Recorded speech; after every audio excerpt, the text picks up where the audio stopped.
My name's Adrian, I'm 23, and for as long as I can remember, I've been the background child in my family. Not the black sheep, exactly, more like the invisible one.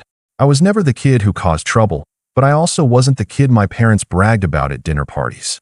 That honor belonged to my older brother, Lucas. He's the golden boy, charismatic, athletic, the kind of person who could forget someone's birthday and still have them smiling by the end of the conversation. Me? I was the quiet one with my head buried in books, aiming for achievements that didn't photograph well for Facebook. Graduation day was supposed to be different. I'd worked for years to get here. Endless late nights, working part-time jobs, pulling double shifts to cover tuition gaps when scholarships didn't stretch far enough. I'd imagined that moment for years. The stage lights, my name being called, my family in the crowd cheering loud enough for me to hear them over the clapping. I even saved them the best seats in the auditorium.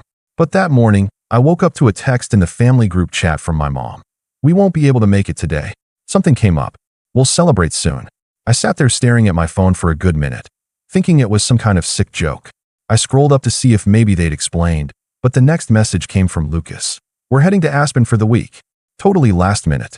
Can't wait." Mom chimed in a minute later with a string of skiing emojis. No apology. No acknowledgement that my graduation, my college graduation, the first in our family, was happening in less than 4 hours. I didn't reply. I couldn't. My throat felt tight, and the walls of my apartment suddenly felt smaller. Part of me wanted to believe it was a misunderstanding. Maybe they thought my ceremony was later in the week? But no, they knew the date. I'd been talking about it for months. I'd sent them the formal invitation from the university and even a reminder last week. They just chose something else. Chose him. When I got to campus, I tried to push it down and focus on the moment.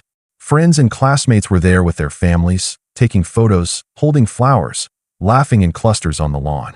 I smiled when people congratulated me, but the pit in my stomach kept growing.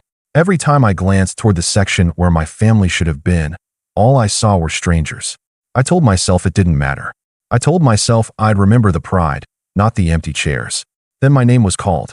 I walked across the stage, shook hands, smiled for the photo, and that's when I felt my phone buzz in my pocket.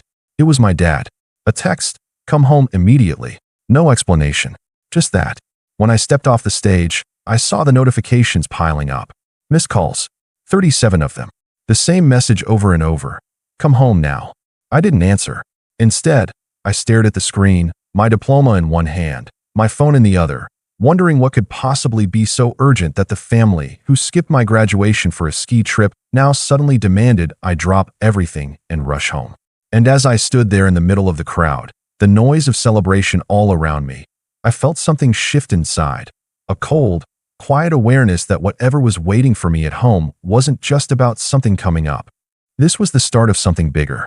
I didn't know it yet, but that day was going to draw a permanent line in my family's history, the before and the after. And I was about to find out just how deep the divide would go. When I finally got back to my apartment that evening, still in my graduation gown because I hadn't bothered to change, I found 3 more missed calls from my dad and 1 from my mom. No voicemail, no actual explanation. Just more of the same 2 words, "Come home." I sat down at my tiny kitchen table, the one I'd bought secondhand when I moved out, and just stared at my phone. I hadn't heard from any of them during the ceremony itself. No congrats, no photo request, not even a text acknowledging it happened. Now they were treating me like I was late for an emergency I knew nothing about. An hour later, Mom's message finally came through. "Your brother needs you. It's important." No context. No question about whether I was okay or how the ceremony went. Just straight to Lucas. I could almost hear the tone behind it, the same one I'd grown up with. In our house, Lucas's problems were family problems. Mine were mine. If Lucas scraped his knee, the world stopped until he got a bandage and a bowl of ice cream. If I sprained my wrist during gym, I was told to walk it off because Mom was busy. I had learned early that my role in the family wasn't to be cared for, but to be useful when someone else, usually Lucas, needed something. I didn't answer right away. I put my phone face down and went to the fridge for something to eat, only to realize I'd been too busy studying for finals to grocery shop properly. I poured myself a bowl of cereal and sat there in silence, thinking about how every major milestone in my life had somehow been overshadowed by Lucas. My high school graduation? He'd been caught throwing a huge party the night before, so all anyone could talk about was the trouble he'd gotten into. When I got my first job, He totaled his car the same day, so the family group chat lit up with everyone discussing insurance claims instead of congratulating me. Around 9 p.m., my phone buzzed again, a video call from my dad. Against my better judgment, I answered. Dad's face filled the screen, his expression tight and impatient. "Adrian, finally. We've been calling you all day." "I was busy," I said flatly. "Graduating." He didn't even acknowledge it. "Lucas is in trouble. He needs you to come over tonight." "Now." I blinked. "What kind of trouble?" Dad sighed like I was being unreasonable. "His credit card's maxed out, and he can't pay the balance. He was counting on you to help." I stared at him. He was counting on me? I didn't even know about this until 10 seconds ago. "You're good with money," Dad said, as if that explained everything. "You've been working all through school, saving up. Lucas wouldn't ask if it wasn't serious." I felt my jaw tighten. "You skipped my graduation to go skiing, and now you're asking me to bail him out." "It wasn't about skiing," Dad said quickly, but I could see the ski lodge behind him in the video, the wood-paneled walls, the fancy chandelier. Lucas had been stressed, and we thought the trip would help. "You know he's been under pressure lately, right?" I said, my voice cold. "And I guess I haven't been."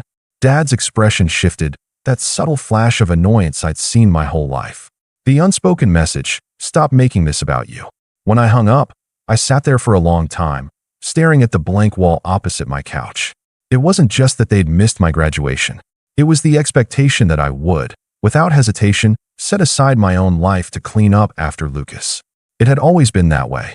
When he failed a class in college, I was roped into doing his assignments just for one semester.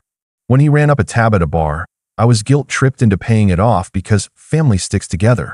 But somehow, family never stuck with me. 2 days later, I got another call, this time from Lucas himself. He didn't bother with hello.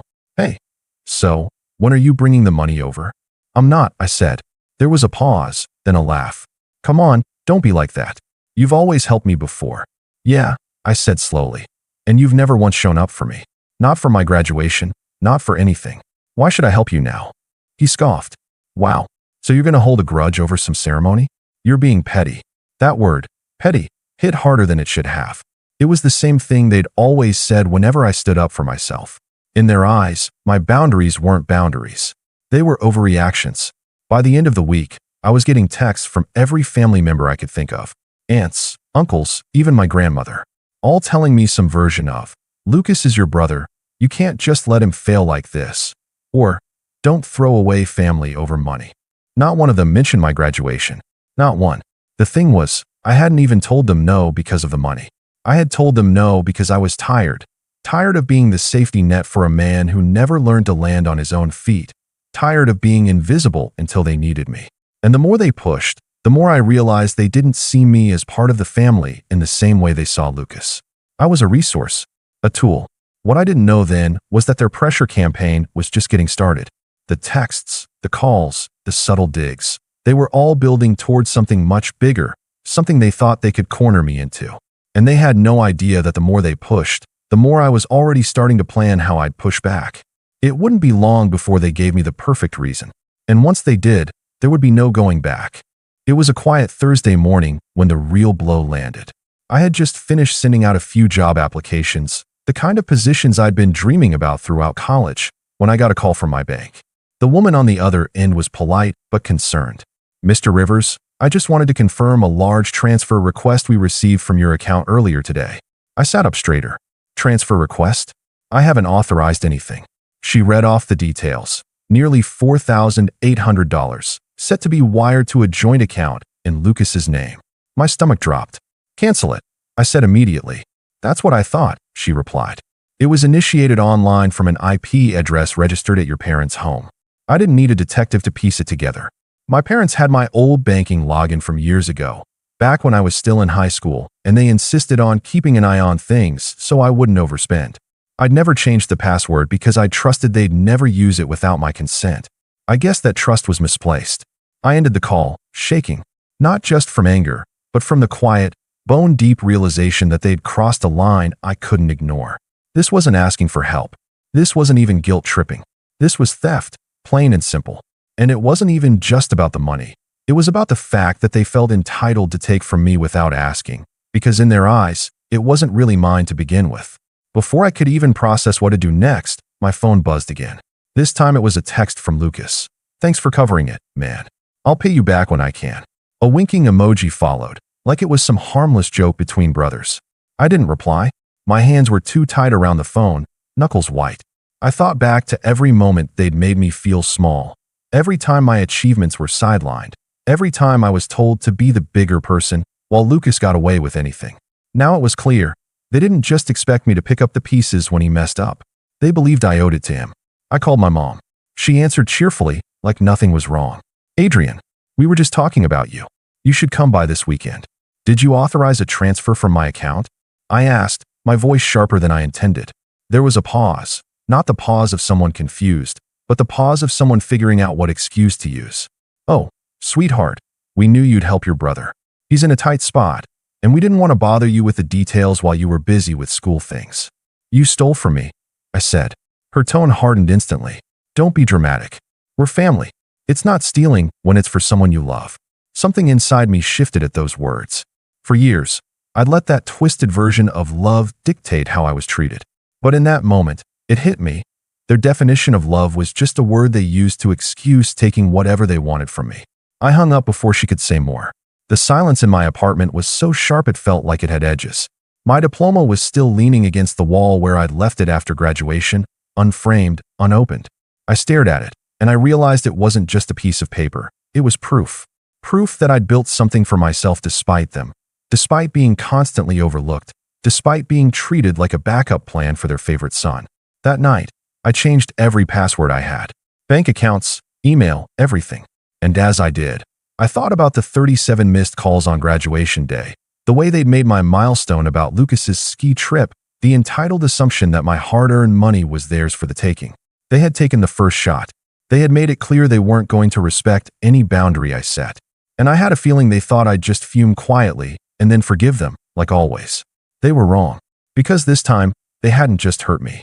They'd given me a reason, a perfect reason, to finally stop playing the role they'd assigned me. And in the days ahead, that reason was going to be the fuel for something they wouldn't see coming. What I didn't know yet was how far they were willing to push me before I acted. But I was about to find out. The next couple of weeks felt like moving through heavy fog. I still went through the motions, sending out job applications, making it to a few interviews, but my mind was elsewhere. Every time I opened my banking app, I half expected to see something else missing. I kept my phone on silent because I couldn't stand the constant buzzing from family members, each of them with their own friendly reminders about how I should let it go for the sake of family peace. The narrative they were pushing was predictable. Lucas was stressed, Lucas was struggling, Lucas didn't mean any harm. Somehow, I was the cold one for making a scene about it. The theft had been reframed as a misunderstanding, and my refusal to cave was holding a grudge. It was surreal. I wanted to scream every time someone told me I was being unfair, but I didn't. I didn't give them the satisfaction of hearing my frustration. Instead, I pulled back. I stopped going to Sunday dinners. I stopped answering calls unless they came from numbers I didn't recognize, in case it was a job opportunity. I stopped checking the family group chat entirely. When I finally opened it one night out of morbid curiosity, I saw a string of photos from the ski trip, Lucas posing with his friends, champagne in hand. There were laughing emojis and captions about living life to the fullest. My graduation? Not a single photo, not a single word. That hit harder than I wanted to admit. I tried for years to convince myself that if I just worked hard enough, if I achieved enough, they'd see me differently. That they'd be proud in the same way they were proud of Lucas. But the truth was right there in front of me. I could cure a disease and they'd still find a way to make it about him. My finances were tight now. Graduation had already drained most of my savings, application fees, rent, basic living costs. And while the bank had canceled the transfer before it went through, there had still been processing fees and a hold on my account for days. I had to scrape by with what I had left. I skipped meals more than I wanted to admit. My apartment felt colder, emptier. It was the first time in years I felt truly alone, not just without company, but without the illusion of support. The worst part? My degree should have been opening doors, but without any real connections or family backing, I was just another resume in a pile. Every rejection email was another reminder that I was on my own now. That if I fell, there was no one who'd catch me, unless catching me meant taking something from me. But here's the thing. In that quiet, in that isolation, a part of me started to wake up. I began keeping a small notebook by my bed, jotting down everything that had happened since graduation. Every call, every text, every piece of manipulation. I started looking back, writing down old incidents too, moments I'd brushed off at the time. When I read it all together, it was like looking at a long, slow-moving train wreck. Patterns I'd ignored before were glaringly obvious now. I wasn't sure yet what I was going to do with it, but I knew I was done reacting on impulse. I wouldn't yell. I wouldn't plead. I wouldn't try to make them see my side. That had never worked, and it never would. Instead, I was going to wait. Watch. Let them keep showing me who they were. And when the time came, I'd have more than just the will to stand up for myself. I'd have a plan. The problem was, they weren't done with me yet. And before I could put that plan into motion, they were going to push me further than I'd ever thought possible. Far enough that I'd have no choice but to act. The shift started small, almost unnoticeable at first. I landed a part-time research assistant job at a local firm. It didn't pay much, but it gave me enough breathing room to cover rent without dipping into the last of my savings. More importantly, it was a foot in the door, a place where my skills actually mattered and my work wasn't constantly overshadowed by someone else's charm. The first time my supervisor, Karen, complimented my report writing skills in front of the whole team, I didn't even know how to react. I wasn't used to public recognition that wasn't immediately undercut by a "but Lucas" sentence. Here, no one compared me to a golden boy. No one minimized what I'd done. I showed up, worked hard, and people noticed. It was strange and intoxicating in its own quiet way. Within 2 months, that part-time role became full-time. I was suddenly making enough to not only keep my bills paid, but to start rebuilding my savings. I upgraded my wardrobe with a few professional outfits. I started eating better, getting back into shape, and even joined a coworker for early morning runs in the park. For the first time in a long time, I woke up each day feeling like my life was actually moving forward, without my family's approval, without their involvement at all. The social shift came next. One of my colleagues, Derek, invited me to a networking event for young professionals. I almost didn't go. The idea of networking made me think of fake smiles and shallow conversations. But I went anyway. And to my surprise, I met people who were genuinely interested in what I did and what I was working toward. Over the following weeks, I built connections, swapped contact info, and even started attending industry mixers. It wasn't overnight success, but it was steady, undeniable progress. And the best part? My family had no idea. I didn't post about it. I didn't send updates. I learned to love the silence. Every accomplishment felt like a card I was keeping face down on the table, waiting for the right time to flip it over. Financially, I started to pull ahead. By month 4, I'd paid off the small debt I'd carried from my last semester of school. By month 6, I had a growing emergency fund. Around that same time, Karen recommended me for a side consulting gig with a startup. It was only a few hours a week, but the pay was more than generous, and it let me stretch skills I hadn't touched since my senior thesis. That gig snowballed into another one, and before long, I was making more on the side than I had at my original full-time job. I knew the version of me they were used to, the quiet helper, the one who said yes because it was easier than fighting, would have never reached this point. This was new territory. I wasn't just surviving anymore. I was building leverage. And still, I kept my cards close. When my mom called to ask if I was doing okay financially, I gave her the most generic answer possible. I'm fine. No details, no openings for them to gauge how much they could take. The less they knew, the less they could target. But Lucas couldn't help himself. He started sending me casual messages again. Hey man, how's work? Got any plans for the weekend? I recognized it for what it was, testing the waters. He'd done it before after our fights, slowly sliding back into my life until he could ask for something. This time, I didn't bite. I gave short, polite answers. Nothing more. And yet, I could feel something brewing. Call it instinct. Call it the years of watching how my family operated. The tone of their rare messages had shifted. Polite, even warm, in a way that felt rehearsed. I didn't know exactly what they wanted yet, but I could guess. Money, favors, something that benefited Lucas at my expense. What they didn't realize was that they weren't dealing with the same person anymore. I wasn't the broke, dependent college student they could corner with guilt trips. I had resources. I had connections. And for the first time in my life, I had the means to say no and make it stick. Still, I didn't move first. I knew that if I waited, they'd hand me the perfect opening. They always did. And when that moment came, I wouldn't just say no. I'd make it clear, in a way they couldn't ignore, that the old version of me was gone for good. The moment I was waiting for was closer than I thought. And when it arrived, it would be bigger and uglier than anything I'd imagined. It happened on a rainy Tuesday evening, 6 months after my graduation. I was just leaving the office when my phone buzzed with an unfamiliar number. The voice on the other end introduced himself as Mr. Carter, a senior partner at a mid-sized investment firm. "Adrian, I've heard good things about you," he said, his tone all business. "Karen speaks highly of your work, and Derek mentioned you're excellent with financial structuring. We could use someone like you for a project we're taking on." I'd learned to keep my excitement under wraps, so I listened carefully. The project turned out to be a full-scale portfolio restructuring for a local chain of boutique hotels. It wasn't just a job, it was a chance to work directly with high-net-worth clients, to get my name in rooms I'd never even known existed a year ago. The fee they offered for my role was more than my monthly salary at my regular job. I said yes. Over the next several weeks, I threw myself into the work. It was demanding, late nights, endless spreadsheets, constant strategy calls, but I was in my element. My input started to shape decisions. The chain's owner, a sharp but personable man named Michael Reeves, took notice. "You're not just good with numbers," he told me one night over dinner with the project team. "You understand how people think." That's rare. I didn't know it then, but Michael would end up being one of the most valuable connections I'd ever make.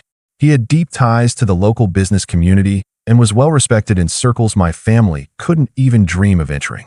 While all this was happening, I was also gathering information, not because I was actively planning revenge yet, but because old habits die hard. I'd been keeping that notebook of mine updated. Every petty comment from my family, every manipulation attempt, every subtle probe into my finances. But now I had something more. Through casual conversations with family friends at networking events, it's amazing what people will share over a glass of wine. I learned that Lucas had been trying, and failing, to get backing for a business venture. Apparently, he'd pitched a half-baked idea for a luxury sports bar to several investors, but no one was willing to touch it. One comment stuck with me. "If he can't get someone to co-sign a loan soon, he's sunk. Your parents are really stressed about it." I tucked that away in the back of my mind. I knew my family well enough to see the pattern forming. At some point, they'd try to present this sports bar as a family opportunity, spinning it as a chance for me to support my brother's future. They'd push hard, frame it as an investment, maybe even try to guilt me by saying it would unite the family. And they'd assume I didn't know how bad Lucas's situation really was. Meanwhile, my own position kept improving. When the hotel project wrapped, Michael pulled me aside. "You ever thought about starting your own consulting business? You've got the skills, and I've got contacts who'd hire you tomorrow." The idea lit something in me. Within a month, I'd filed the paperwork for my own small firm. It was still just me and a laptop in my apartment, but I had my first 2 clients before I even finished setting up the website. By the end of that quarter, I'd made more than I'd earned in an entire year at my first job. I didn't brag. I didn't even hint at it to my family. I let them think I was still working a modest office job, scraping by. Every time Mom asked, "How's work?" I'd give a vague, "Busy, but good," and change the subject. The less they knew, the better. But privately, I was building something that gave me real power. Not just money, but options. Options to say no without fear. Options to walk away without losing anything. Options to hit back if they crossed me again. And sure enough, that moment arrived one Sunday afternoon when I got a family dinner invite out of the blue. No reason given, just "We'd love to see you." My gut told me this wasn't about catching up. This was the setup. I already suspected what was coming. What I didn't know yet was just how far they were willing to go to try and rope me in, or how perfectly their plan was going to set the stage for mine. I walked into my parents' house on that Sunday evening with the kind of calm you only get when you already know the ending to the story. The smell of Mom's roast chicken drifted from the kitchen, but the atmosphere in the living room was stiff, too rehearsed. Dad was sitting in his armchair, hands folded like he was hosting a board meeting. Lucas was on the couch, leaning back casually, but his eyes were just a little too bright. After the usual hollow greetings, Mom poured me a glass of water and said, "We're so glad you could make it. There's something exciting we want to talk about, a family opportunity." I almost smiled. There it was. Lucas launched into his pitch, complete with printed brochures and a laptop presentation. He talked about the sports bar of the future, about high-end decor and signature cocktails, about exclusive partnerships with local breweries. He used phrases like ground floor opportunity and guaranteed returns. I listened, nodded occasionally, and didn't interrupt. When he finally finished, Mom leaned in with that expectant smile. "We've already got interest from a few investors, but we'd love to keep it in the family. We thought you could come in as a primary backer." It'd be such a great way to bond. Really? I asked, keeping my tone neutral. And how much are we talking about? Lucas didn't flinch. 150,000 to start. But you'd own 30%. Huge upside, man. I set my glass down and leaned forward slightly. That's a big ask.